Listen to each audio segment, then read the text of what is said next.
A three-judge bench of the Supreme Court, led by Justice D.Y. Chandrachud, today resumed hearing its suo motu case concerning the COVID-19 issues across the country. While discussing how the states have to pay a certain different and higher amount for the COVID vaccines, the Supreme Court stated that there was no reason to have different vaccine prices across India.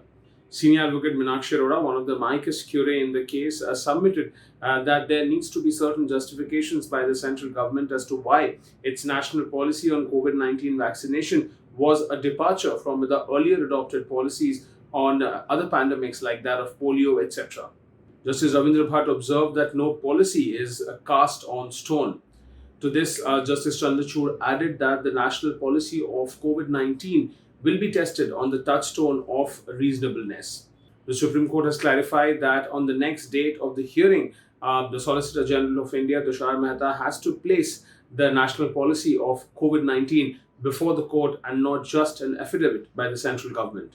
The court has clarified that it has trained minds to look into the national policy. It has also made certain strong observations like accepting something which is wrong is a sign of strength and not a show of weakness. The court has also expressed concerns about the digital divide and how the majority part of rural India is still digitally illiterate and how the government is planning to vaccinate the rural population. The Supreme Court has also stated that the COVID registration that is mandatory for 18 to 45 years age group vaccination was not a foolproof system since there was a lack of access to internet and digital literacy in the rural areas. The court tonight will pass a short order on this particular issue and will grant time to the Solicitor General of about 10 days to reply to the court's concerns.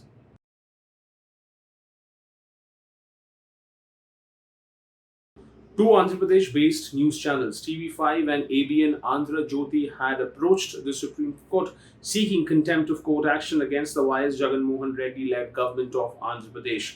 The two TV channels claimed that they were being subjected to victimization and that they were facing FIRs of sedition since they telecasted certain episodes where Member of Parliament Krishnam Raju had criticized the COVID-19 policy adopted by the state government. The two TV channels took refuge under the earlier April 30th order of the Supreme Court, wherein the Justice D.Y. Chandrachud-led bench in the suo motu case had observed that no one should clamp down on free speech and expression, and if anyone does so, then it would amount to contempt of court.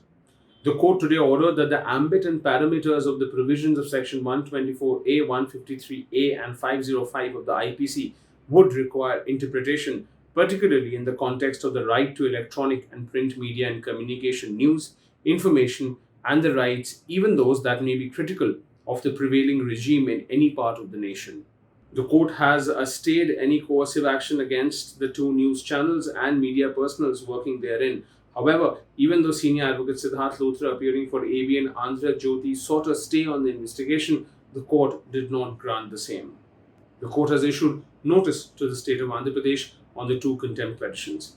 The two petitions will now be heard after a period of 6 weeks. The court has clarified that the FIR prima facie does not establish any offence that has been invoked against the two news channels.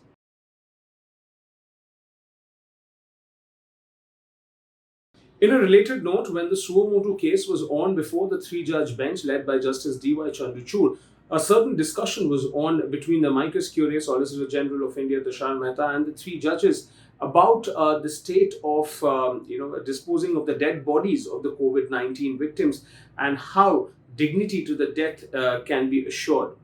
To this, Justice Chandrachud and Justice Rao pointed towards the news items which showed how dead bodies were being thrown into the river. Justice D.Y. Chandrachud particularly noted that yesterday there was a news channel which showed a report that certain COVID-19 dead bodies were being thrown into the river. He later followed it up by saying that he doesn't know if a sedition case has been filed against the news channel. We at Bar and Bench spoke to a panel of eminent jurists following this remark to understand the gravity of the observation made by the Supreme Court, wherein former judges and chief justices have expressed concerns as to how this particular remark reflects upon the conduct of the authorities.